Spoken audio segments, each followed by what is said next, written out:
You, John Fitzgerald Kennedy, do solemnly swear.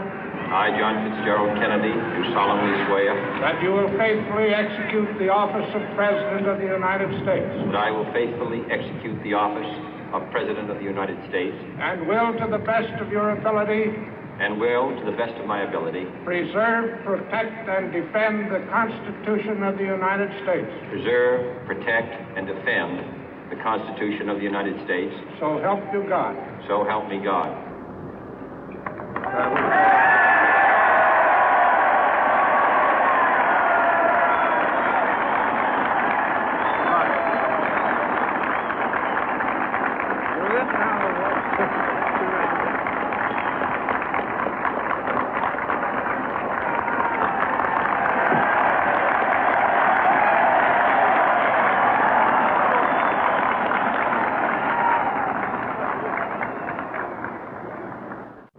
Vice President Johnson, Mr. Speaker, Mr. Chief Justice, President Eisenhower, Vice President Nixon, President Truman, Reverend clergy, fellow citizens.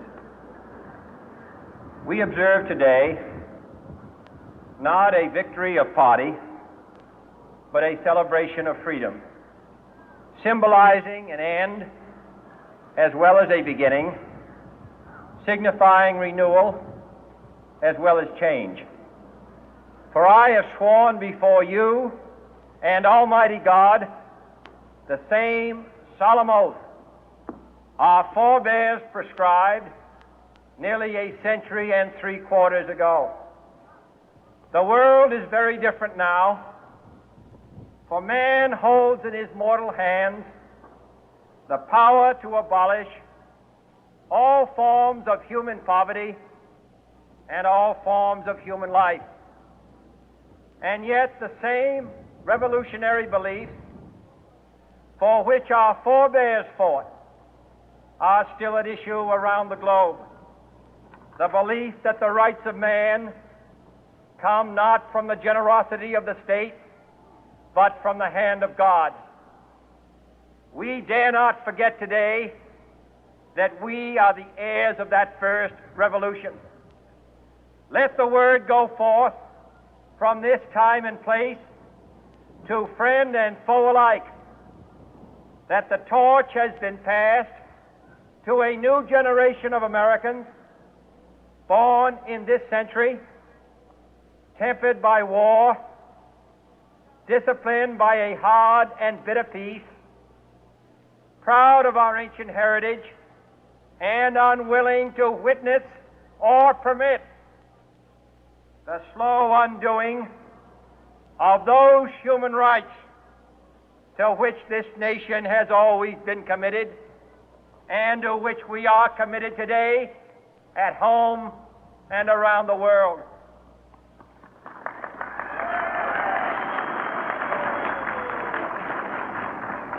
Let every nation know, whether it wishes us well or ill, that we shall pay any price, bear any burden, meet any hardship, support any friend, oppose any foe to assure the survival and the success of liberty.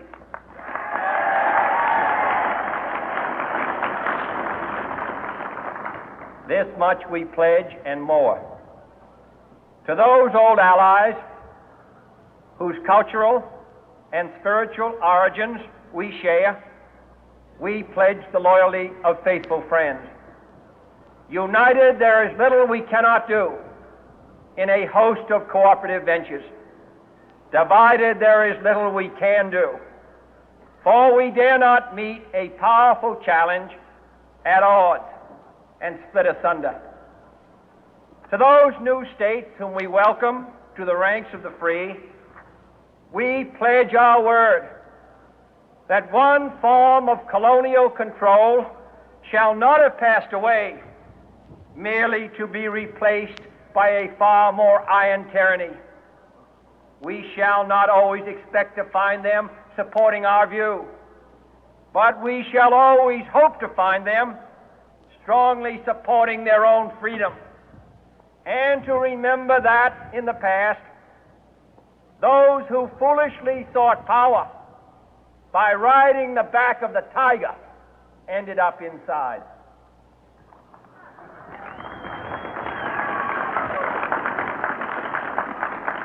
To those people in the huts and villages of half the globe struggling to break the bonds of mass misery, we pledge our best efforts to help them help themselves for whatever period is required, not because the communists may be doing it, not because we seek their votes, but because it is right. If a free society cannot help the many who are poor, it cannot save the few who are rich.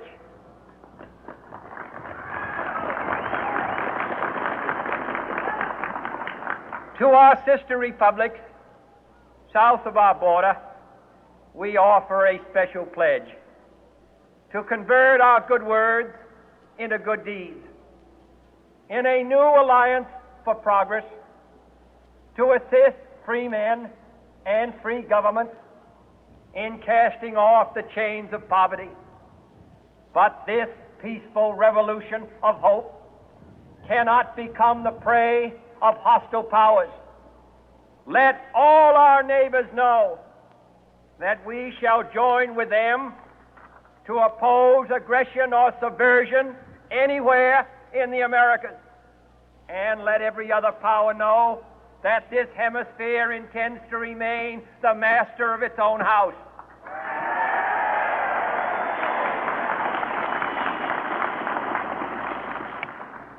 To that World Assembly of Sovereign States, the United Nations, our last best hope, in an age where the instruments of war have far outpaced the instruments of peace, we renew our pledge of support to prevent it from becoming merely a forum for invective, to strengthen its shield of the new and the weak, and to enlarge the area in which its writ may run. Finally, to those nations who would make themselves our adversary, we offer not a pledge, but a request that both sides begin anew the quest for peace. Before the dark powers of destruction, unleashed by science, engulf all humanity in planned or accidental self-destruction, we dare not tempt them with weakness, for only when our arms are sufficient beyond doubt can we be certain beyond doubt that they will never be employed. But neither can two great and powerful groups of nations take comfort from our present course, both sides overburdened by the cost of modern weapons, both rightly alarmed by the steady spread of the deadly atom, yet both racing to alter that uncertain balance of terror that stays the hand of mankind's final war. So let us begin anew, remembering on both sides that civility is not a sign of weakness, and sincerity is always subject to proof. Let us never negotiate out of fear, but let us never fear to negotiate.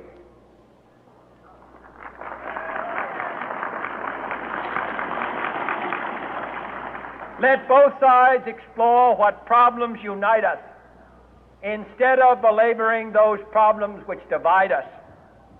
Let both sides, for the first time, formulate serious and precise proposals for the inspection and control of arms, and bring the absolute power to destroy other nations under the absolute control of all nations.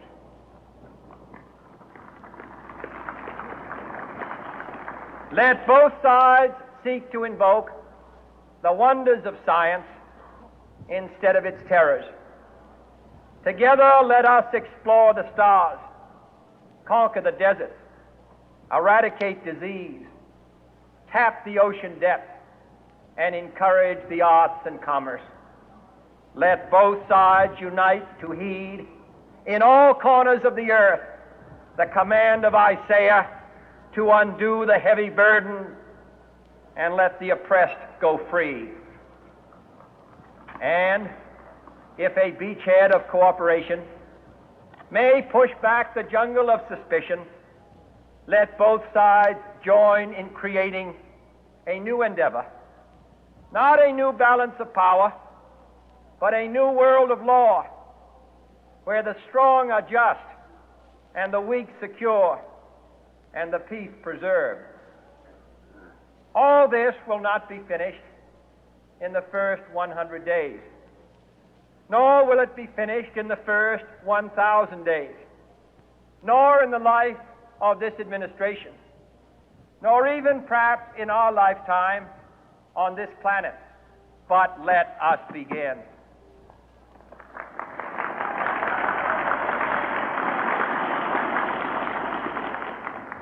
In your hands, my fellow citizens, more than mine, will rest the final success or failure of our course. Since this country was founded, each generation of Americans has been summoned to give testimony to its national loyalty. The graves of young Americans who answered the call to service surround the globe. Now the trumpet summons us again, not as a call to bear arms, though arms we need, not as a call to battle, though in battle we are, but a call to bear the burden of a long twilight struggle, year in and year out, rejoicing in hope, patient in tribulation, a struggle against the common enemies of man, tyranny, poverty, disease, and war itself. Can we forge against these enemies a grand and global alliance, north and south, east and west, that can assure a more fruitful life for all mankind? Will you join in that historic effort?